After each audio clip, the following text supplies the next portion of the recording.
Okay, so the first snow shelter, survival shelter that I want to talk about is a mounded. So you just shovel snow in a big mound. And just for practice, we've done this one before, but I'll include this footage of Missy and I. And basically, we mounded snow up.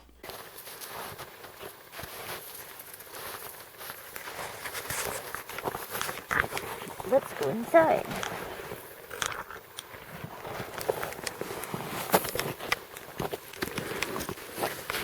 Okay.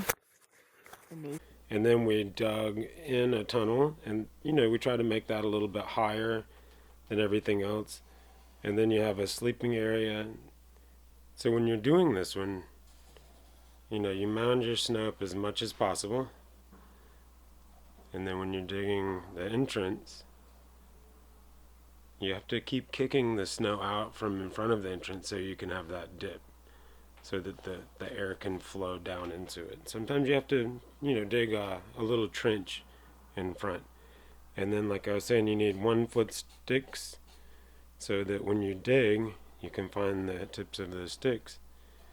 And then you have sleeping platform for one person, maybe 2 people, and then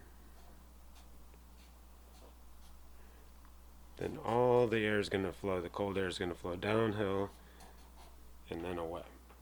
So hopefully you guys can understand that one. And then the next one, is pretty, it's my favorite actually, because you find like a snowdrift, just like that.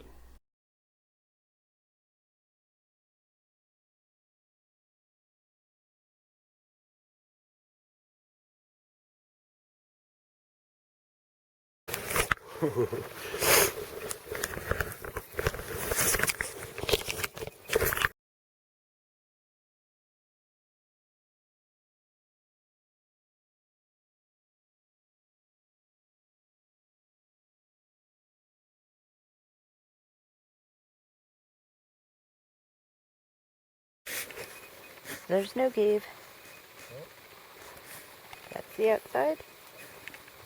And this is inside. Little toe.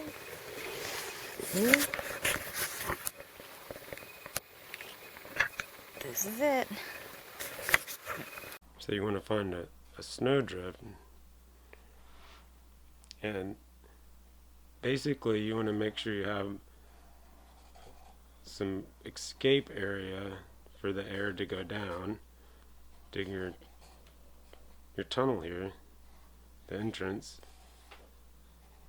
and then the same thing. You want sleeping area here, and the air to go down, and that way. So the funny thing is when we put these sticks in, sometimes on this one, sometimes not. Depends on how it's arranged. And then you make sure there's an air hole.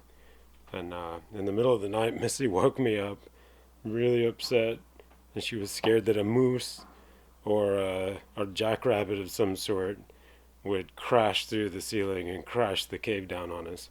But that's one of the reasons that you always sleep with your shovel and ice axe inside the cave. So maybe that's an ice axe and that's a shovel. This is a person sleeping safely in their ice cave. There's the cold air leaving this, in the 30s. I don't remember the exact temperature for a snow cave right this second, but maybe I'll put it on the screen. So that the temperature stays pretty stable inside of here. And, if you don't have enough snow, but you can pile it up and tamp it down, stomp on it with your snowshoes, then that's a good one. If you can find plenty of snow, like we did in the footage after this, then this one is the most fun for me. Anyway, they both work, and we bring a piece of Tyvek to cover the front door and just use blocks to hold it in place, blocks of snow. And then we always pile blocks of snow as wind barriers and to show where the boundary is not to step on top of when we go to the bathroom, or where not to go to the bathroom. That's always a funny one. So, all right. Packing up. The next morning.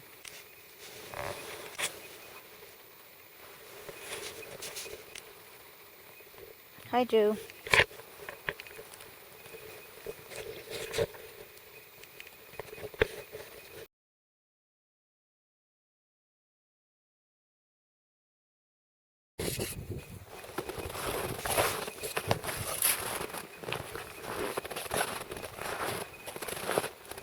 So this is where we stayed last night.